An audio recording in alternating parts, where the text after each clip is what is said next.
Brother కనబడట్లేరు కదా, దాని సమస్య కొంచెం చెప్పండి. యాక్చువల్గా మా బ్రదర్ 4 years నుంచి ఐసిడిఎస్ మణుగూరులో జూనియర్ అసిస్టెంట్గా జాబ్ చేస్తున్నాడండి. గత 4 నెలల నుంచి ఆయన అక్కడ చాలా ఇబ్బందులకు గురవుతున్నాడు.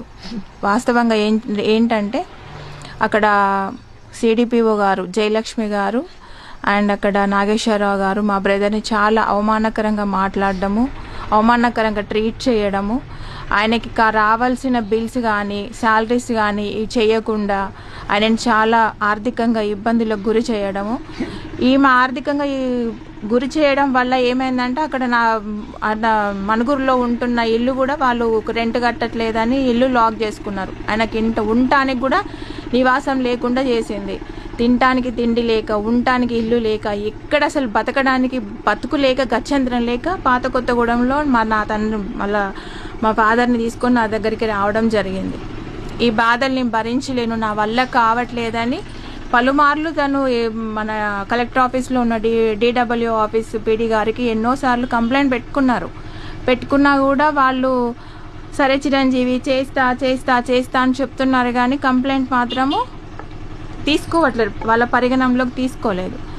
లాస్ట్కి కూడా మొన్న 4వ తారీఖు సోమవారం రోజు కూడా పోయి బతిలాడాడు, నేను అక్కడ చేయలేనమ్మా, నన్ను కావాలంటే నీ కార్కి డ్రైవర్ కన్నా నన్ను పెట్టుకో, నేనైతే అక్కడ జూనియర్ అసిస్టెంట్గా జాబ్ చేయలేను కూడా అని బతిలాడిన వాళ్ళు కనుకరించలేదు. ఎలిగేషన్ ఏంటంటే సార్ ఒకటే, తాగుతాడు, ఆఫీస్కి రాడు, ఇలాంటి ఎలిగేషన్స్. అంటే వాళ్ళకి ఏ ఎలిగేషన్ చూపించడం చేతగాక ఆఫీస్కి రాడు, ఒకవేళ ఆఫీస్కి వెళ్ళినా కూడా రిజిస్టర్లో పేరు సంతకం పెడితే కొట్టేయడము, అట్లా నలుగురిలో అవమానించడం, నలుగురిలో ఆయనని గలీజ్గా ట్రీట్ చేయడము అట్లా చేసిండు. ఆల్రెడీ పీడీ గారికి కూడా చాలాసార్లు కంప్లైంట్ ఇచ్చిండు. కంప్లైంట్ ఇచ్చిన పేపర్స్ కూడా చాలా ఉన్నాయి మా దగ్గర. కలెక్టర్ గారికి ఇచ్చారు, మన పీడీ గారికి ఇచ్చారు, కానీ పట్టించుకోలేదు. ఇక ఈ బాధల్ని భరించలేని చెప్పి సోమవారం 4వ తారీఖు ఆఫీస్ టైంలోనే ఇంట్లో నుంచి వెళ్ళిపోయాడు. నేను చచ్చిపోయాను. ఆ రోజు నుంచి ఈ రోజు వరకు రాలేదు.